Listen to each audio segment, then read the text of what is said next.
Olá, meus amigos, sejam bem-vindos ao estudo do livro Voltei, comigo, André Luiz Querini Vilar. Agradeço à TV A Caminho da Luz e ao Centro Espírita Perdão, Amor e Caridade, o CEPAC, pela feliz iniciativa que tiveram no estudo do livro Voltei. O livro Voltei, psicografado por irmão Jacó, pelas mãos de Chico Xavier. É um livro que já caminhamos a passos largos para o seu término e trouxe tantos momentos em que eu parei, vi coisas ali extraordinárias que em leituras anteriores eu não via, percebi coisas, sutilezas em detalhes que na maioria das vezes passava desapercebido por mim, passava batido por mim. E este estudo tem me mostrado muitos fatos que até então eu não tinha percebido. Estamos num momento importante da obra em que Frederico Figner, que é irmão Jacó, ele vai a uma instituição de autoiluminação, de autoconhecimento, para poder adquirir determinadas matérias para que ele possa ter um trabalho dilatado, segundo Guilom Ribeiro, no mundo espiritual. Vejamos que o espírito continua o progresso intelectual, como o progresso do autoconhecimento. E ele teve um ponto muito satisfatório a seu favor. Como ele era um estudioso do espiritismo e do espiritualismo, possibilitou que ele eliminasse algumas matérias que ele estava prestes a realizar, pelo conhecimento pré-adquirido quando esteve na sua última existência em nossos meios. E o nosso vídeo de hoje vai dar continuidade nesta temática. O tema de hoje é informações úteis, diz o Espírito.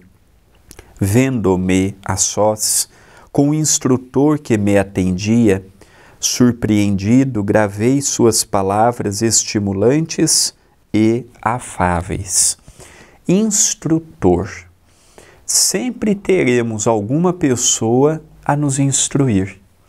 Nossa primeira grande instrutora é nossa mãe, nosso pai, ou um irmão mais velho, ou um avô, uma avó, um tio, uma tia, alguém próximo ali que nos instrui intelectualmente, espiritualmente, moralmente, religiosamente.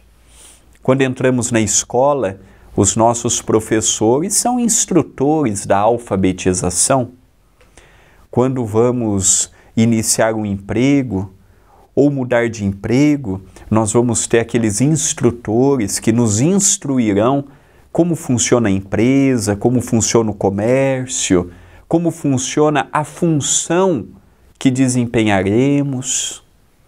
Então, instrutores, nós sempre teremos alguém na nossa vida nos instruindo. O casamento é uma troca permanente de instruções.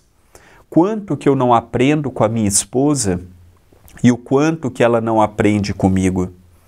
Os filhos são instrumentos para que os pais possam colocar num caminho correto, mas quantas lições os pais também podem tirar do conhecimento e das vivências dos seus filhos.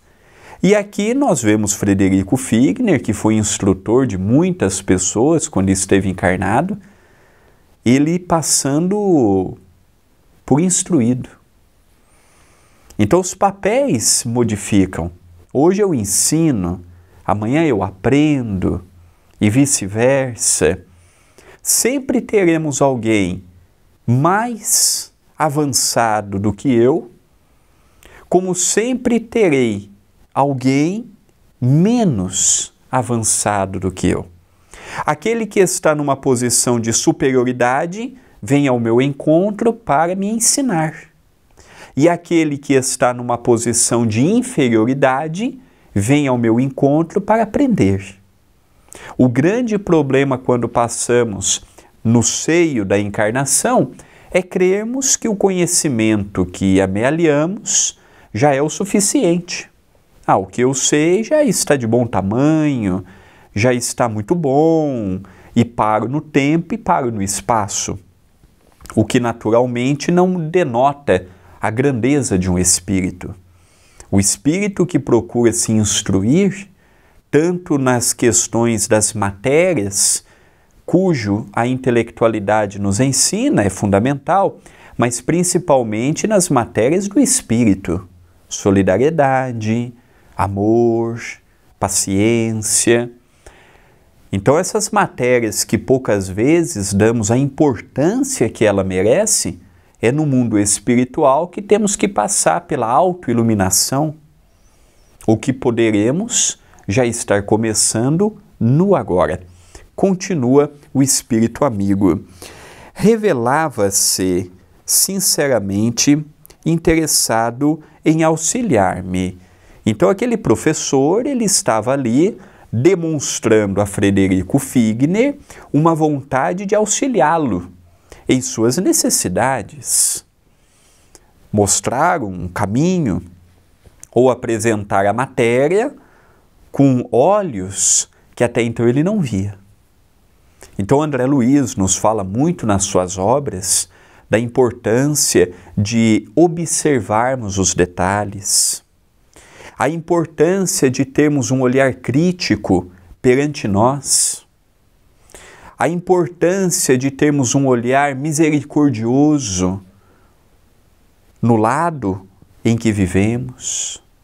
Então este professor, ali ele se encontrava com um único objetivo: ensinar Frederico Figner a encontrar dentro de si as respostas, o entendimento e o caminho que ele tanto necessitava para dar continuidade na sua jornada desse outro lado.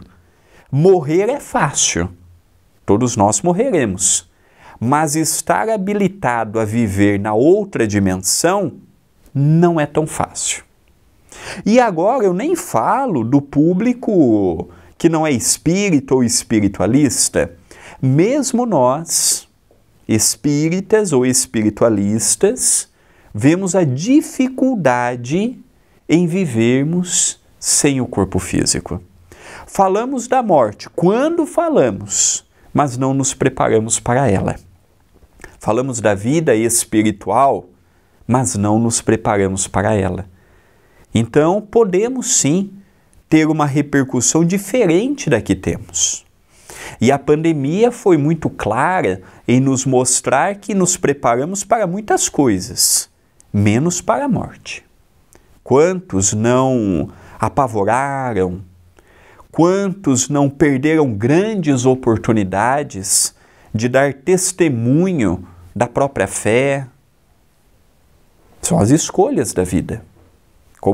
Como Jesus nos disse, e eu sempre bato nesta tecla, cada um segundo as suas obras.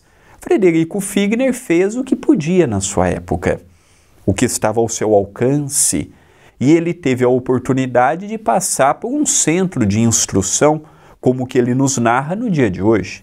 Mas quantos espíritas não se perdem nas veredas da vaidade, do orgulho, da ideia de ser mais e melhor do que o próximo, e que nem instrução tem direito pelas escolhas que fizeram. Então nós vemos a responsabilidade que é estarmos reencarnados. Continua. Conduzindo-me a extenso recinto da organização, falou-me alegre e franco. Você apreciará ensinamentos e valer-se-á das possibilidades da escola, com a eficiência precisa, em meio de espíritos que lhes são desconhecidos até agora. Em matéria de aprendizado iluminativo, as afeições terrestres nem sempre ajudam, comumente perturbam. Aliás, a conquista de luz interior demanda certa violência aos interesses do eu. E os parentes ou afins, por vezes, tocados de afeição exclusivista, provocam vibrações de piedade mal conduzida, de amor próprio ferido, de melindres desnecessários e ciúmes nocivos. Isto, na maior parte das ocorrências, envolve a alma numa redoma de perigosa ilusão, tal como se um material isolante nos afastasse do clima real da vida. Cada qual de nós é um problema particular na criação divina. Enfrentemos corajosamente os nossos enigmas. Se é preciso libertar das zonas inferiores o coração para religá-lo aos planos mais elevados, tenhamos suficiente valor para fazê-lo. Em tarefa como a que vai iniciar, a demora da mente nas fórmulas mais respeitáveis de retenção pode ser ruinosa. Aqui nós temos um ensinamento que nos daria ensejo a um bom comentário. Ele já inicia nos dizendo que a formalidade do parentesco, em muitos casos, atrapalha. O excesso de amor à pessoa, o excesso de sentimento de cuidar e até mesmo de blindar a pessoa, não é o sentimento que o pai e a mãe possuem pelo filho ou pela filha? Às vezes o filho tem 30 anos, para o pai e para a mãe comumente os vê como se ainda tivesse 10, 12 anos. É aquela vontade de proteção.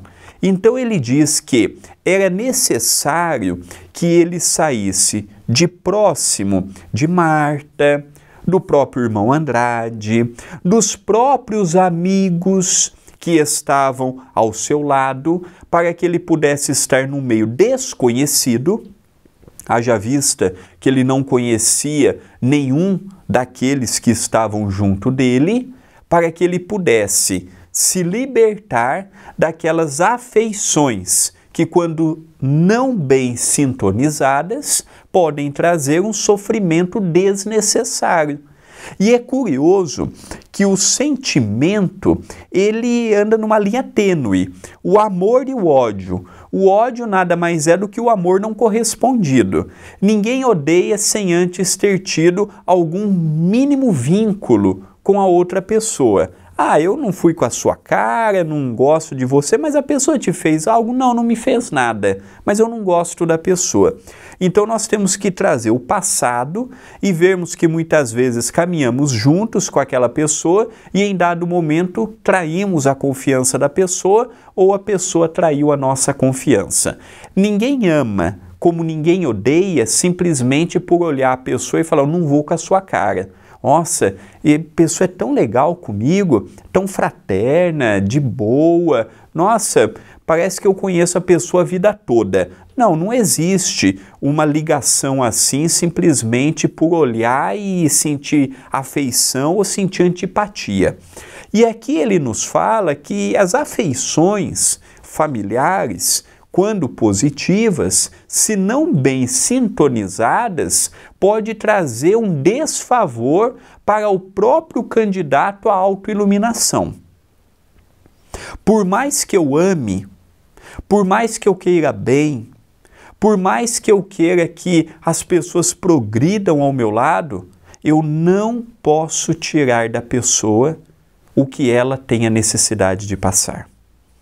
Por mais que me doa, por mais que me fira, por mais que eu prefira, olha, me dê a dor para mim. Olha, transfira para mim o problema. Eu o suporto, mas eu não quero ver meu filho sofrendo. Não é possível. Não é possível. Então aqui o que a espiritualidade reservou para ele? É necessário tirá-lo do ambiente em que ele está acostumado, bem dizer assim, vamos tirar da zona de conforto.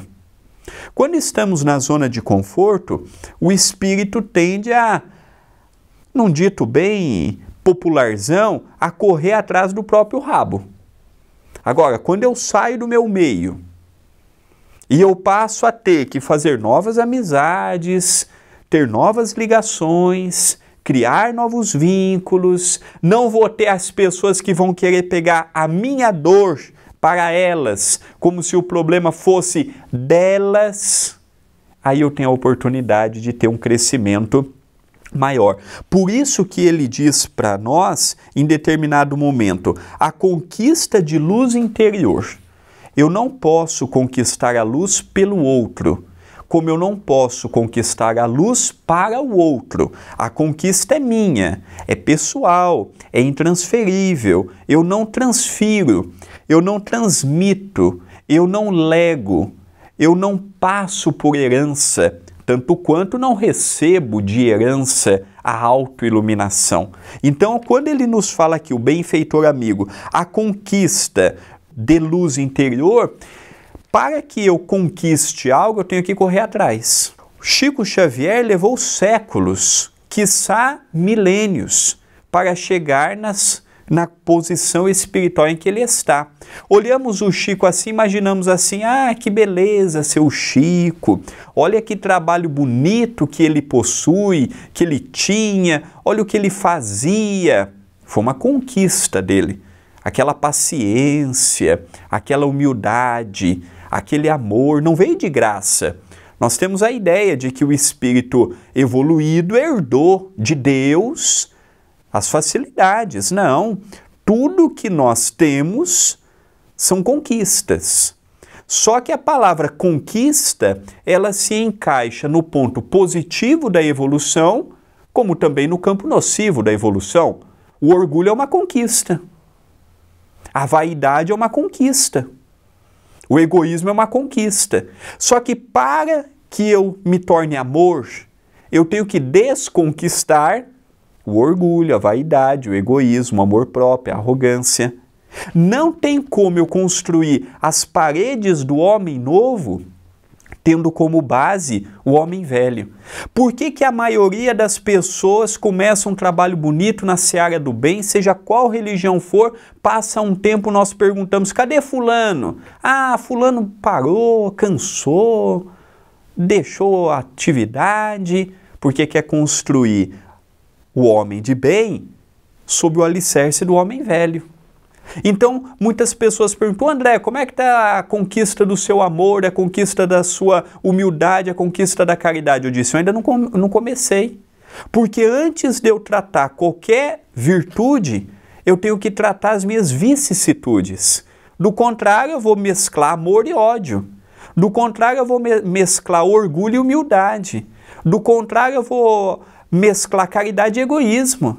Olha, eu vou dar, mas nossa, olha, eu estou te dando esse livro, ele foi muito querido para mim, toma cuidado. Eu não estou dando de coração.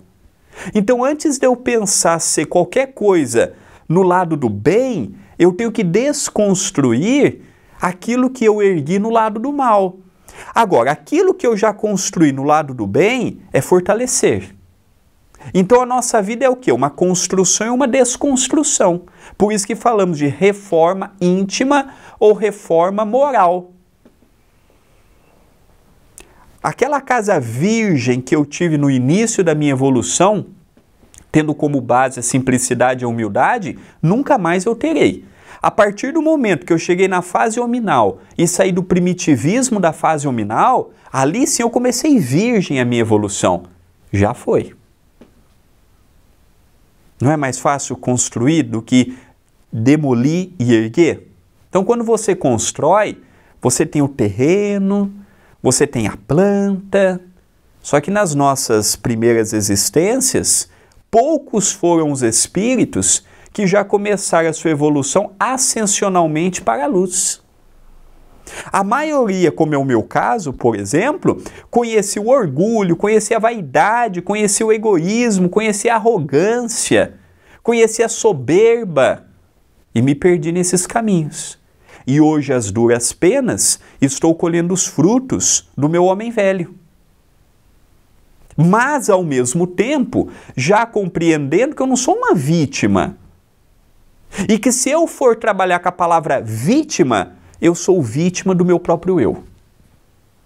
Porque eu fiz as escolhas. Eu matei no passado, eu separei pessoas no passado, eu maltratei as pessoas. Não foi Deus que fez tudo isso no meu lugar, fui eu, pelo meu livre-arbítrio. Ah, eu sofro porque Deus. Não. Eu sofro porque eu fiz escolhas infelizes. Errei. Não tinha a cabeça que eu tenho hoje. Não tinha os princípios que tenho hoje. Mas eu sou filho de Deus. E se eu precisar levar mais 1000 anos para encontrar a luz, Deus vai me dar as oportunidades. Se eu levar mais 10.000 anos para me tornar um Chico Xavier, para Deus o tempo não importa. Se vai levar 1000 anos, 10.000 anos, 100.000 anos, quantos milhares de anos não tem a Terra?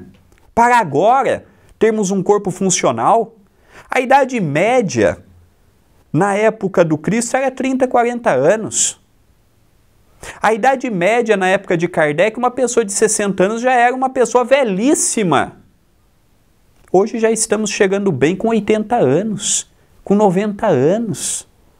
Daqui a pouco vamos ter corpos para 100 anos, 120 anos, 150 anos. Não é ilusão, não. Pode ser que eu não veja, mas a minha filha verá. O meu neto, a minha neta vai ver. Talvez o meu máximo ali é 80, 90, igual meu avô, 92 anos. É o máximo talvez que eu suporte. Mas ela pode ser que já tenha um biotipo para 100 anos. E o filho dela, o neto dela já tenha para 120. Quanto tempo para termos um corpo de 120 anos? Milhares de anos para chegarmos onde estamos hoje?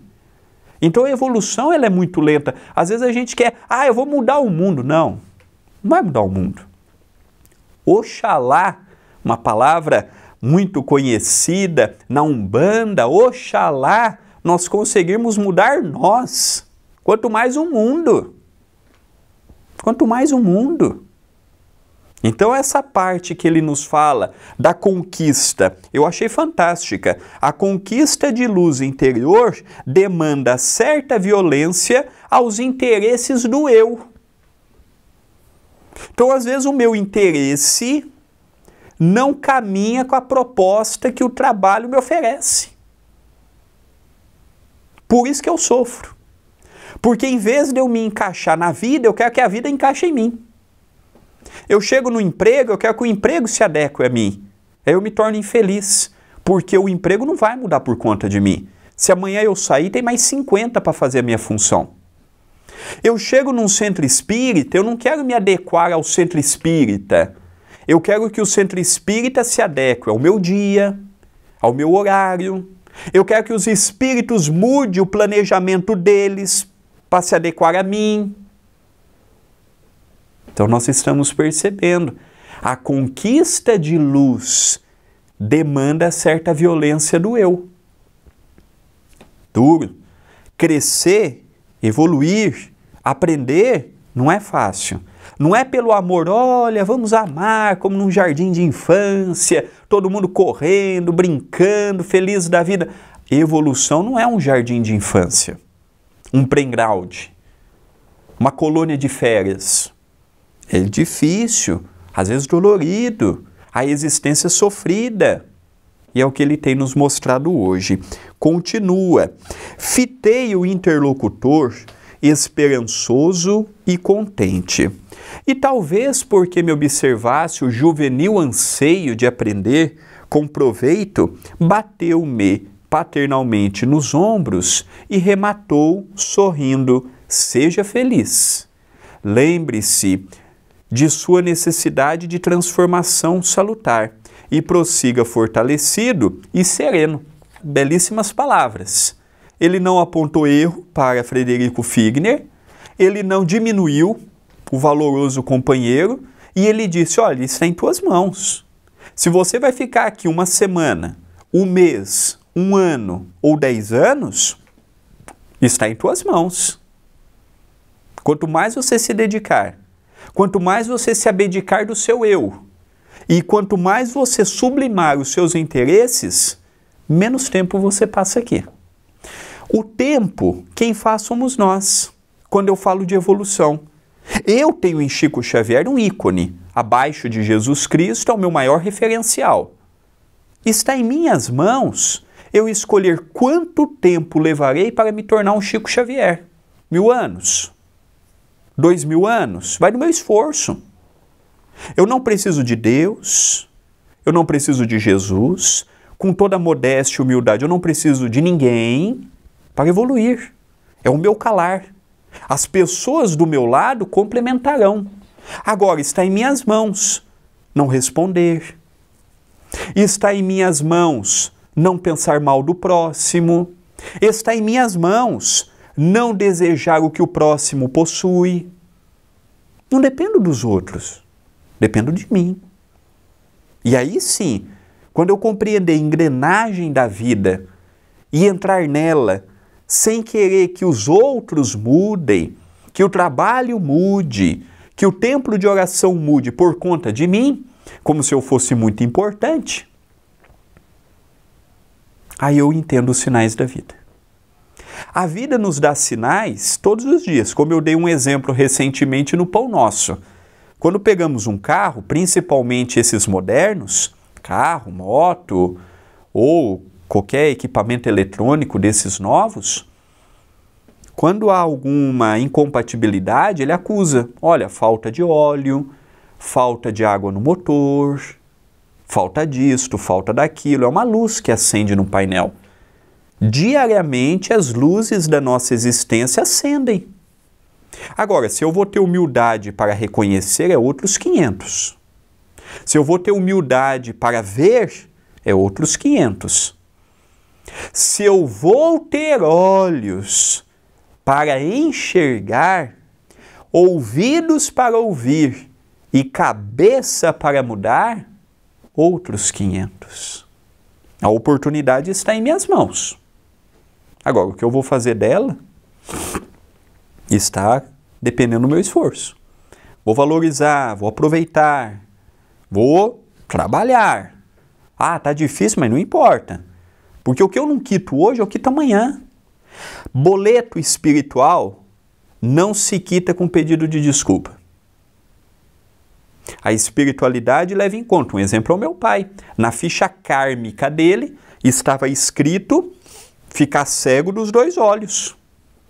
Mas em determinada altura, quando a lei kármica veio bater na porta da casa dele, cobrando o passado infeliz dele, viu ele trabalhando no bem. Podia ser espírita, católico, protestante, qualquer coisa.